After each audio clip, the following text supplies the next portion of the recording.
The walls are closing in on Keir Starmer. Right now, as you watch this, senior Labour MPs are holding secret meetings behind closed doors. They're not planning policy. They're not discussing legislation. They're plotting something far more explosive. Sources inside Westminster are whispering about the unthinkable, forcing a general election that could end Starmer's premiership before it even gets started.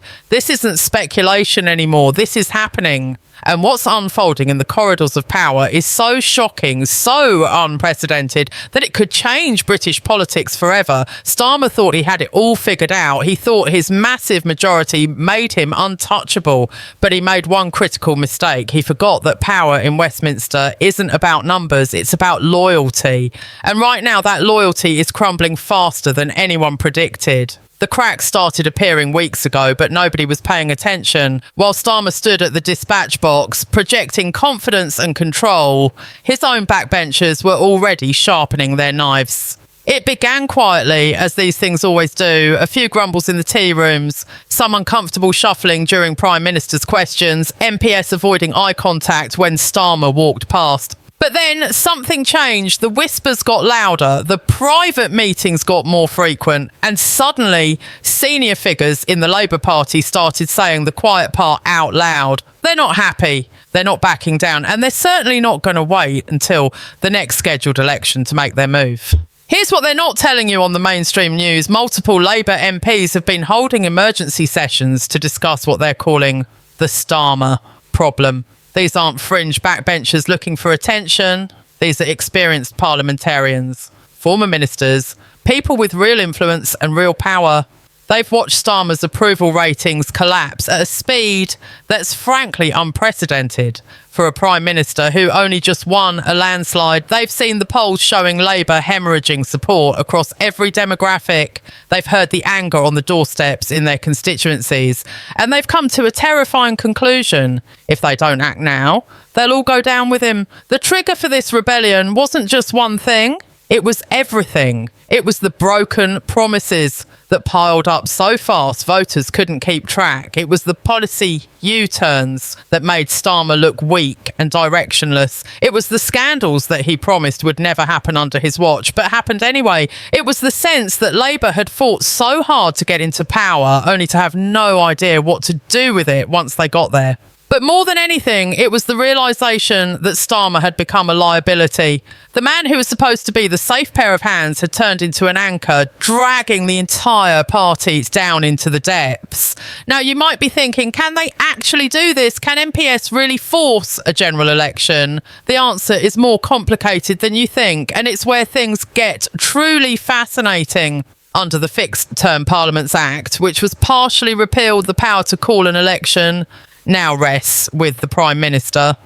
But here's the twist. If enough MPS withdraw their support from the government, if they refuse to vote for key legislation, if they make it impossible for Starmer to govern, then he faces an impossible choice. He can either cling to power as a zombie Prime Minister, unable to pass any meaningful laws, watching his authority evaporate day by day, or he can call an election himself, hoping to renew his mandate and crush the rebellion. But that second option is a massive gamble, because right now calling an election would almost certainly mean political annihilation for Labour. The rebels know this. They're counting on it. Their strategy isn't to force Starmer into an election immediately. It's to make his position so untenable, so humiliating, so utterly impossible that he has no choice but to resign. And once he's gone, once he's forced out in disgrace, they can install someone new. Someone who can actually win elections, someone who understands that you can't treat your own MPS like obstacles to be managed, someone who remembers that in politics, perception is everything. And right now, the perception of Starmer is that he's a man completely out of his depth. But here's where it gets even more intense. Starmer knows what's happening. His team knows what's happening. And they're not going down without a fight. Behind the scenes, they're working frantically to shore up support, to offer concessions, to make promises they probably can't keep. They're reminding MPS about their ministerial ambitions, about the committee positions they want, about the funding their constituencies need. They're playing the game of parliamentary politics at its most ruthless. But the problem is, when your MPs have already decided you're finished, all the promises in the world won't save you. And Starmer's MPs have decided. They've seen the writing on the wall, written in poll numbers and voter fury, and they've made their choice. What happens next could reshape British politics for a generation. If the rebellion succeeds, if Starmer is forced out, it would be one of the fastest falls from grace in modern political history. A prime minister with a massive majority, gone within months of taking office. But the consequences would go far beyond one man's career. It would send a message to every future leader: your MPS are watching, and if you betray the promises you made to get elected, they will remove you without hesitation. It would fundamentally change the relationship between party leaders and their backbenchers. No longer would prime ministers be able to assume loyalty based on party labels alone. They would have to earn it every single day through delivery and competence and keeping their word. The opposition parties are watching all of this with barely concealed glee. The Conservatives, still reeling from their historic defeat, suddenly see a lifeline. If Labour tears itself apart from within, if they're forced into an early election while still in chaos, then suddenly the impossible becomes possible. A Tory comeback. A chance to argue that Labour simply isn't ready to govern, that they're too divided, too incompetent, too consumed by internal warfare to run the country. Reform UK is also circling like sharks, ready to pick up disillusioned Labour voters who feel betrayed by broken promises. They're already flooding social media with messages designed to capitalise on Labour's chaos, painting themselves as the only party that actually means what it says. But let's talk about what this means for ordinary people, because that's what really matters. If there's an early general election, the country would be thrown into months of political uncertainty. Major decisions would be delayed. Investment would freeze as businesses wait to see who's actually going to be in charge. The NHS, already on its knees, would continue to deteriorate as politicians focus on campaigning rather than governing. The economy, fragile as it is, would take another hit from the instability. And public trust in politics, already at rock bottom, would plunge even further. People are exhausted. They're tired of chaos. They're sick of politicians treating governance like a game. And if Labour forces them back to the polls just months after the last election, the anger will be seismic. Here's what the rebels are banking on, though. They believe that short-term pain is worth it to avoid long-term catastrophe. They've run the numbers. They've looked at the trajectory. And they've concluded that if Starmer stays, if Labour limps on with him in charge for another few years, they won't just lose the next election, they'll be destroyed, wiped out, reduced to irrelevance. So in their minds, acting now while they still have time to regroup and rebuild is the only rational choice. It's brutal political calculus, but in Westminster, brutality and rationality often go hand in hand. The question is whether the British public will see it the same way, or whether they'll punish Labour for putting party interests ahead of national stability. The mainstream media is starting to pick up on the story now, but they're still treating it as speculation, as rumour, as the kind of Westminster gossip that never actually leads anywhere. They're wrong. Their sources aren't deep enough. They're not hearing what's actually being said in those closed-door meetings. They're not seeing the text messages flying between MPs at all hours. They're not privy to the conversations happening in constituencies across the country where local party members are demanding action. This is real. This is serious. And it's moving faster than anyone in the media realises. By the time they catch up, by the time they start reporting it as the existential crisis it actually is, the outcome might already be decided. Starmer's allies are trying to frame this as a distraction, as a few malcontents who don't represent the wider party, but that narrative is falling apart under scrutiny. When you have former cabinet ministers expressing doubts, when you have MPs who campaigned alongside Starmer now openly questioning his judgment, when you have constituency parties passing motions of no confidence, that's not a distraction. That's a full-blown crisis of legitimacy. And in politics, once you lose legitimacy, once your own side stops believing in you, the end comes quickly. History is littered with leaders who thought they could weather the storm, who believed their position was secure, who were blindsided by how fast everything collapsed. So what are the possible outcomes here? Let's game this out, because each scenario leads somewhere different and none of them are good for Starmer.